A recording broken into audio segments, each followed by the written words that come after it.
Thank you so much for joining our second in our series of Cratus Group Election Insights.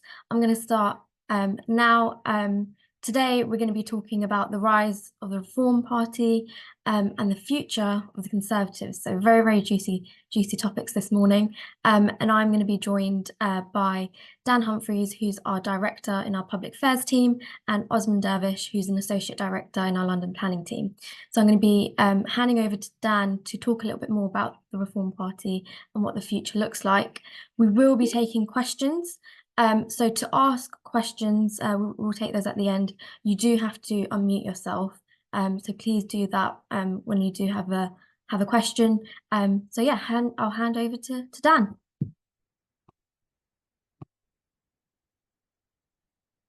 Dan, you're muted. Absolutely. Of course I would be muted. Like we've never done this before. So let's try again. I was just welcoming you all to as Vanisha just done to our second webinar of this general election series. As Vanisha says, today going to be talking a little bit about the rise of Reform UK.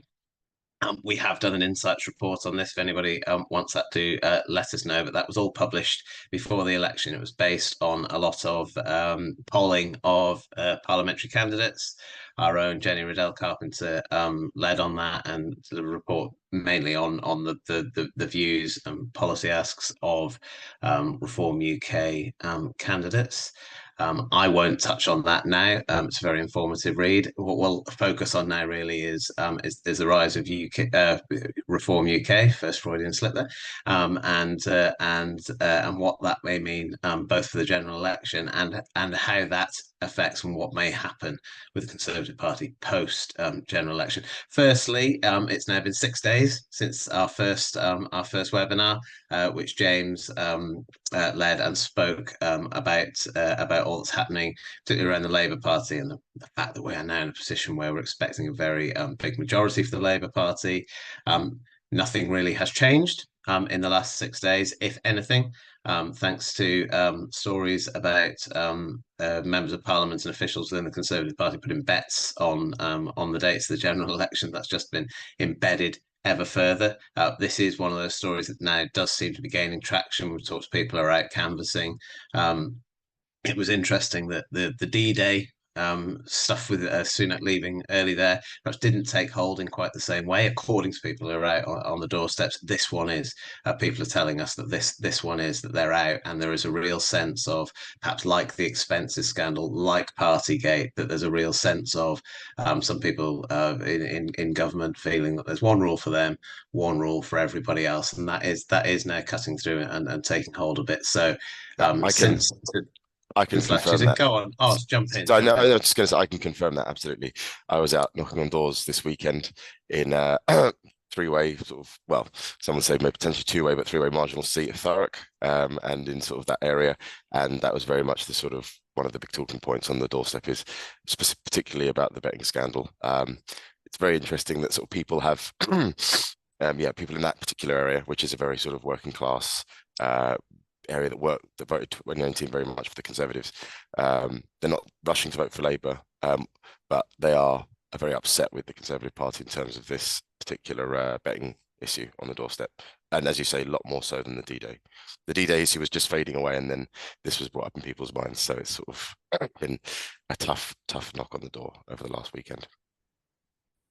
Yeah, and it all just plays into this ongoing narrative now that we now see which way we're heading. That frankly, Rishi Sunak, whatever skills he had as the Chancellor of the Exchequer and in banking before that, are not translating across into being a good political campaigner, and that path that James explained last week to Labour heading toward government is just as open and clear as it ever was. But the bit that we're now talking about is what's happening with reform now. Labour remain 20 points ahead in the polls, but interestingly, they are dipping down just a little bit, as are the Conservatives a little bit. So where are those votes going? Well, some of them are going across to smaller parties like the Liberal Democrats and the Greens, but a number are also going to reform. You see, earlier in and earlier in the month, when Nigel Farage announced his comeback, he was going to stand the election. He was going to take over as Reform leader. Reform went up in the polls by about 5 percentage points. They were averaging around 12 up to that point. They ticked straight up to around 17. Some polls have got them just nicking ahead of the Conservatives, but the average of the polls have still got the Conservatives ahead by around 3 or 4 percentage points there. But this is an ongoing trend for Reform. This time last year, they were polling around 7 or 8%. Now, about 10 percentage points up on that. So while it's been growing, it then took that little nudge up after Nigel Farage became leader. It hasn't continued with that sort of exponential growth. If it's gone up, it might be around 1 or 2 percentage points during the campaign as that's gone on, albeit coming back to what Osmond was just saying about the betting scandal. Opinion polls, there's always a bit of a lag, so we don't know what's happened in the last few days, whether that's made much of an impact. We also don't know whether some of the more controversial comments that are being made and unearthed that have been made by Reform candidates are also having much of an impact either. There's been quite a few have come out over the last few days, and also Farage himself may well have stumbled because he has made some controversial remarks, which is not unlike Nigel Farage, but in this particular instance, he's made comments about Putin, the war in Ukraine, which both Sunak in particular, but also Starmer have seized upon, and lots of other commentators have, and it's yet to be seen how some of those comments about basically the EU and NATO giving some provocation to Russia and Putin to invade Ukraine will play out with voters on both the issues, the controversial comments made by candidates and the comments by Farage himself. There is a bit of the blame game going on. Farage blaming the vetting company paid to vet candidates for letting some of them through, and then laid into the Daily Mail today and reported that he's instructed lawyers about some about stories there. What can't be denied, though, is whatever political party Nigel Farage is associated with, they do attract people with some controversial views, and people who make the press. It always happens where he is. So that brings us on really to what is Reform UK. Because I say whatever party Nigel Farage is associated with, well, he has been associated with a number of them. He started his political journey with the Conservatives through UKIP, the Brexit Party, and now Reform UK. So Reform UK is the Brexit Party renamed. So Reform UK and the Brexit Party are the same thing. They're the same legal entity with a different name. Farage set up the Brexit Party back at the start of 2019 to try to deliver Brexit. He felt that the Conservatives under Theresa May weren't doing that, and this was his vehicle, along with people like Richard Tice, to pressure the Conservatives into delivering Brexit.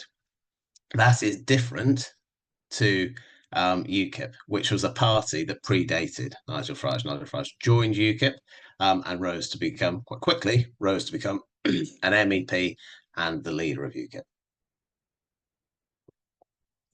So UKIP was never just about Nigel Farage, although he was the figure that most people saw and recognised. That Brexit Party, now Reform, very much Nigel Farage's party, actually a private company owned by Nigel Farage. So while they are different parties, they do have a similar voter base. And that voter base has actually turned out quite impressively for them in the past. Back in 2019, very shortly after they were set up, the Brexit Party, as it was then, and it's easy to forget how things were back in 2019.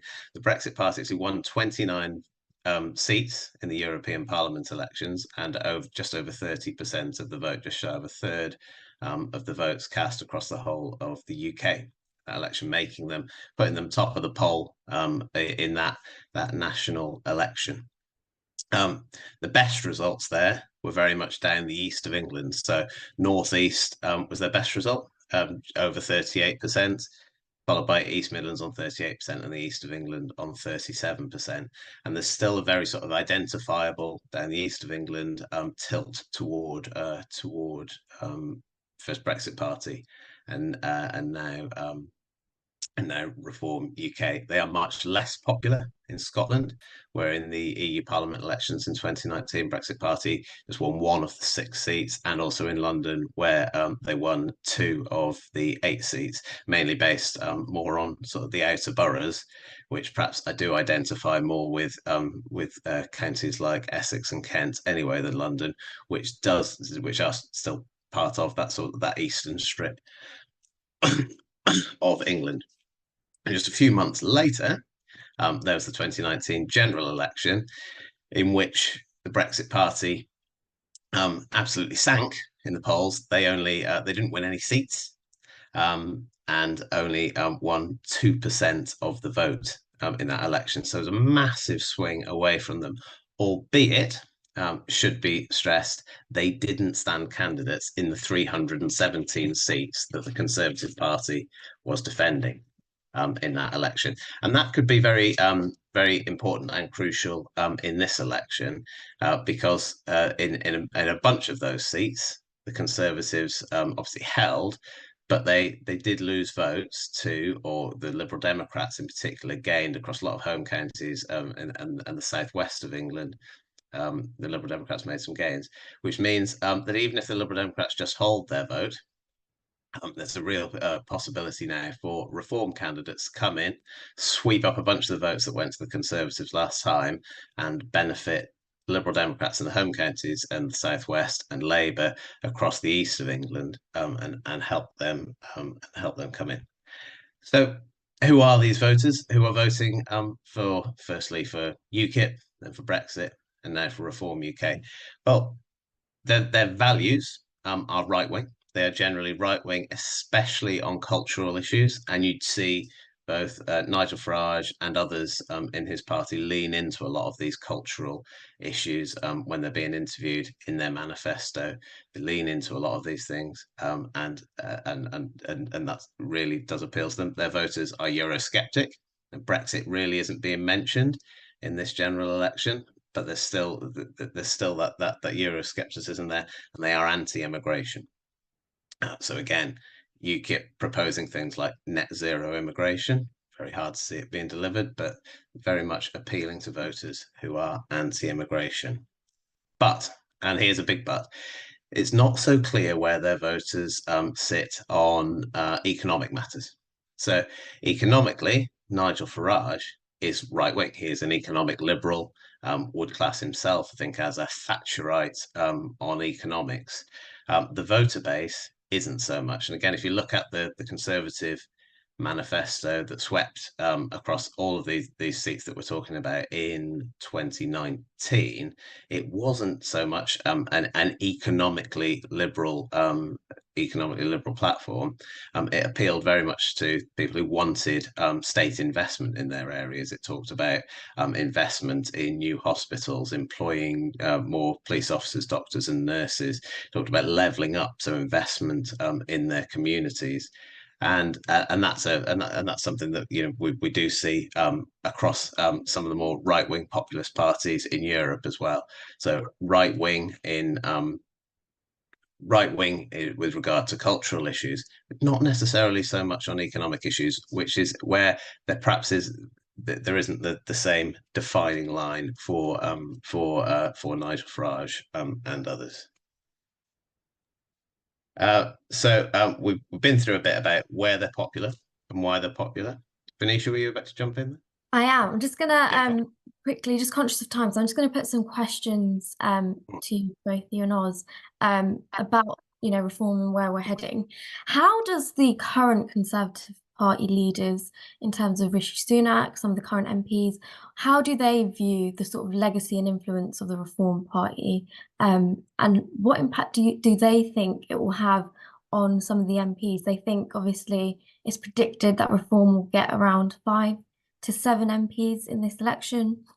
What will that look like in government? And do you believe there'll be any defections after from the Conservatives to Reform? So I'll hand over to you first, Dan, and then if you want to Okay. jump in afterwards. So it depends very much on which opinion polls and MRPs you're looking at as to how many MPs we think reform will get.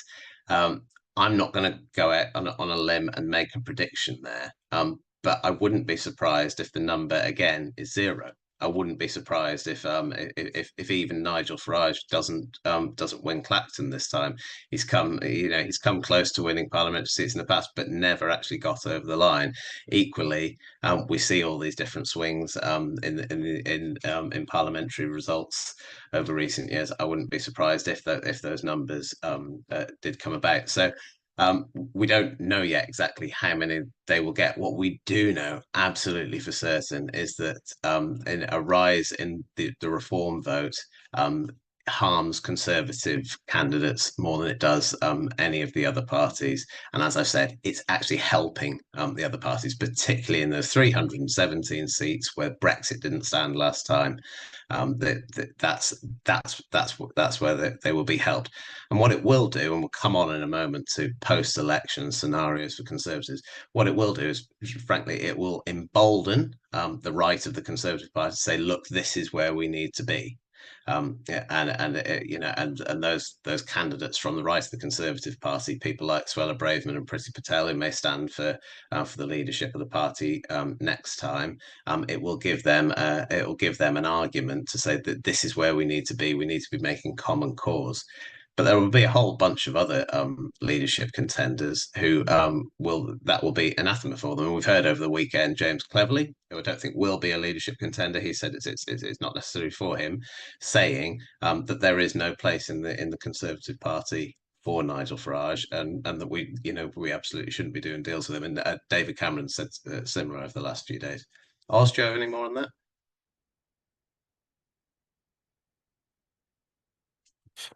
So yeah, I mean, I think we're going to come on to the point. My point was going to be about who's going to be left in the Parliament. I think that's going to be quite key for the Conservative Party in terms of what happens next and what Reform's legacy might be. I should imagine that having a looked at the list of, for example, the top 70 to 100 Conservative MPs by majority, the people that are left are going to be quite sympathetic to a lot of what Reform stands for. So I think there's definitely going to be a debate around where the Conservative Party is going in terms of its probably cultural values. It's probably going to be the key thing that will be the next major divider. I think economically, if Nigel Farage remains leader of the Reform Party, he'll probably continue to push for libertarian sort of liberal freedoms in terms of the economy. And that again chimes with a lot of what the Conservatives that will be left, I should imagine, would think as well. So it becomes really, sadly, a debate about culture wars, which is not where anyone really wants to be. I think our CEO is going to come in. Mm-hmm. Nick, did you want to come in? Yeah, I wonder whether the election's really over, and what we're now seeing is Reform's performance is dictating the size of the Labour majority and the size of the Conservative rump. And, I don't feel the Liberal Democrats are going to get much bigger. When you look at all the polls, I think all the seats are decided below this fight. I do think there's a chance of a Reform seat. I hope and pray that it's not in Clacton, which I think we've got a fantastic Labour candidate. The vote seems to be going three ways. I don't think it's actually a done deal. And also, I think Giles Watland is actually a really great sitting MP, which I don't think Farage has had in the past. And I think almost certain Giles was a Brexiteer. So I just don't, I'm not convinced that. The other issue that I think, so the fight now is Reform for me is about how many seats does Labour get and how many seats do the Tories get, not so much about Reform. The other interesting thing I thought about the weekend is how Fleet Street has woken up to their own dilemma. They love Nigel Farage as a character. He creates newsprint, he creates interviews, and actually what they've just done is accidentally killed the longest standing friend of Fleet Street, which is the Conservative Party. It can't be ignored that during COVID, the government took full page ads in every right-wing newspaper. It also did in the Mirror, just because it felt it ought to. But Fleet Street only exists today because the Conservative Party kept it alive during Brexit and during COVID.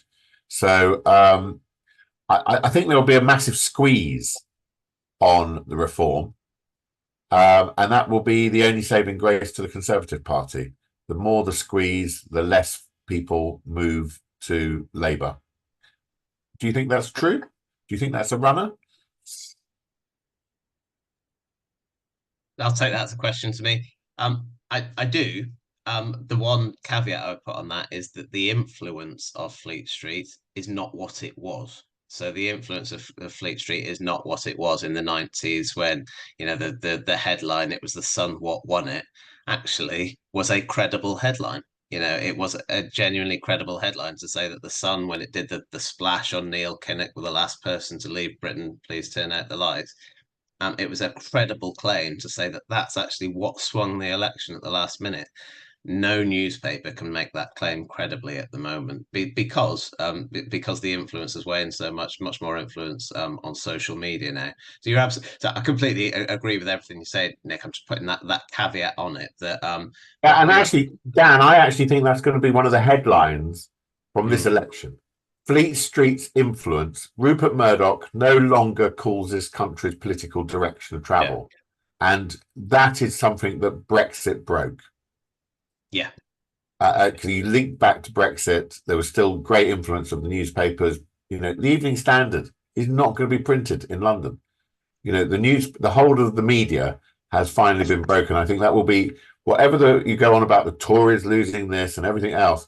Labour are going to romp home regardless of the newspapers, and I think that is a momentous moment in our country.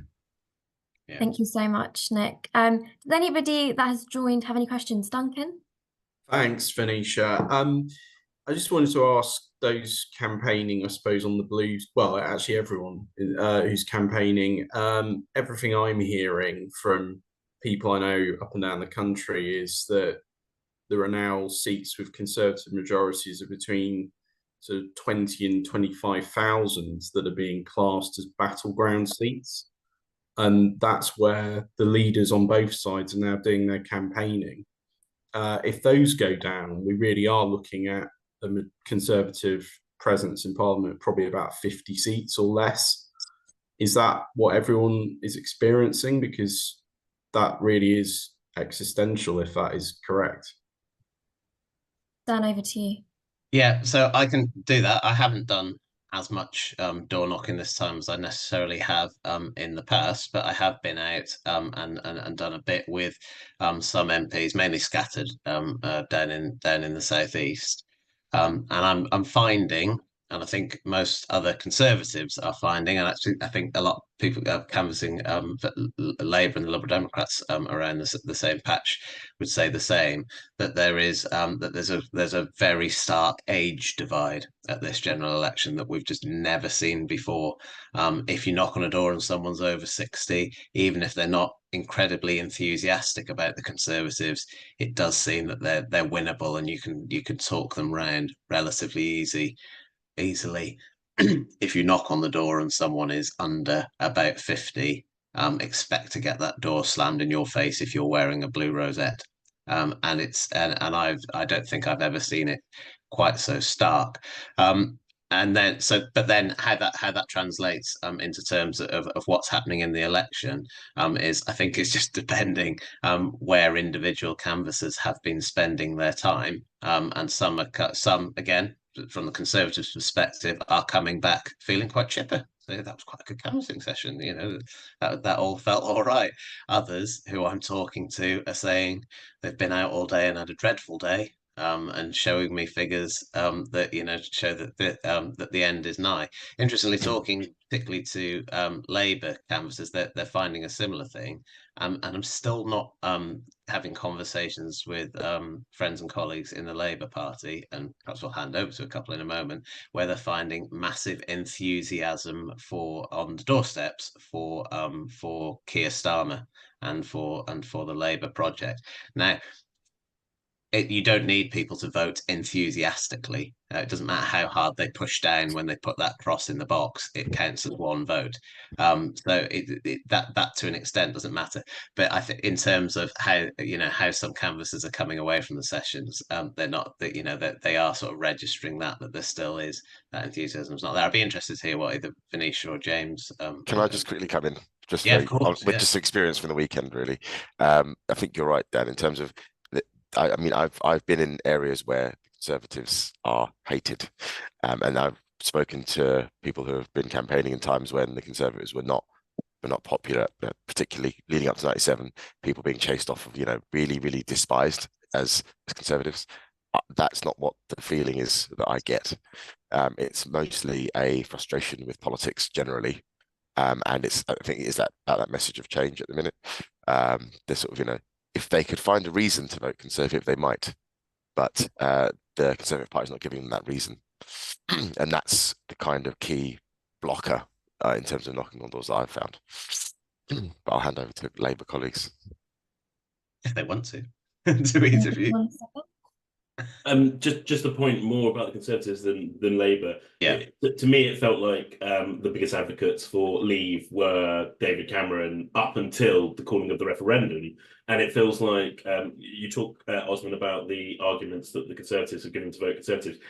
It feels like the last 5 years have been, or certainly the last 3 years, have been an argument to vote reform. Rwanda, tax cuts, all of this. It's reform seemed to be a better expression of the agenda that the Conservative front bench have been pursuing for the last 18 months. That's what I observe as an outsider. Mm.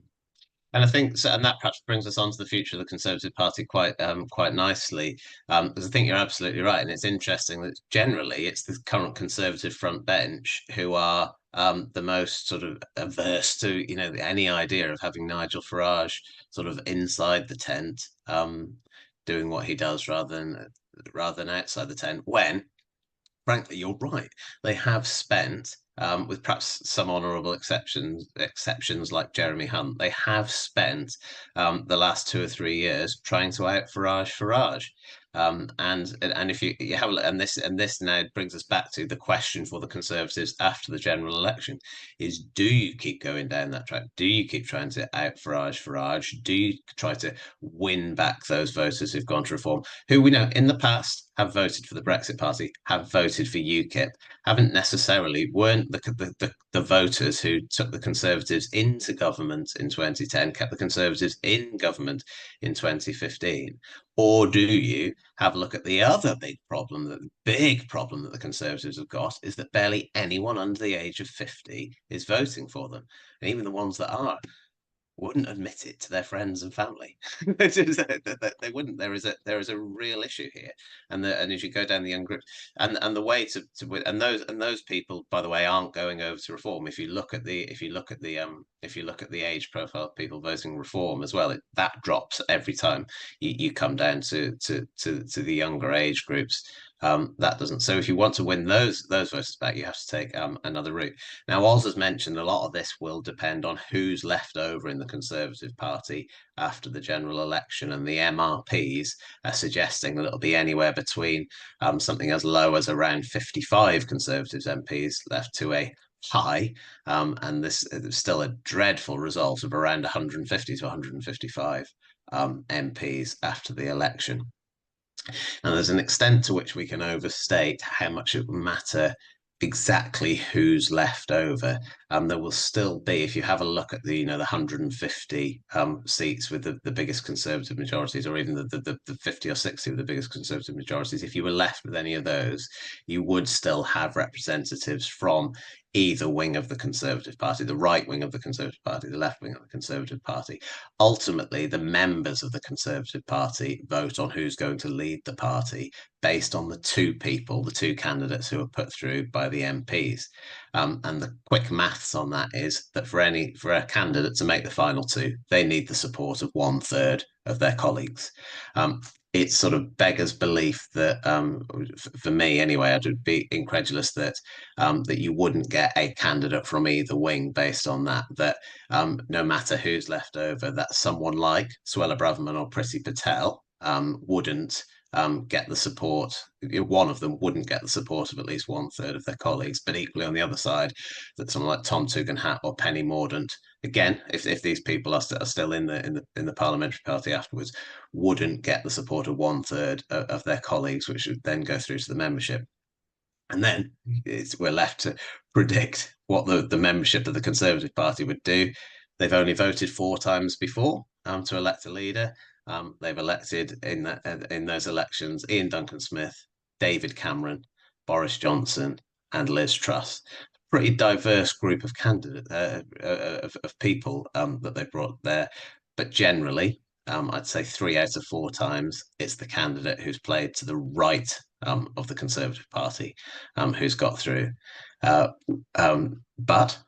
there's still this point that David Cameron did win against David Davis. That wasn't the Conservative Party going for the candidate on the right. And both Jeremy Hunt, Rishi Sunak, and longer before that, I can't remember if it's Clark or Portillo made the run. I think it was Clark. All got support.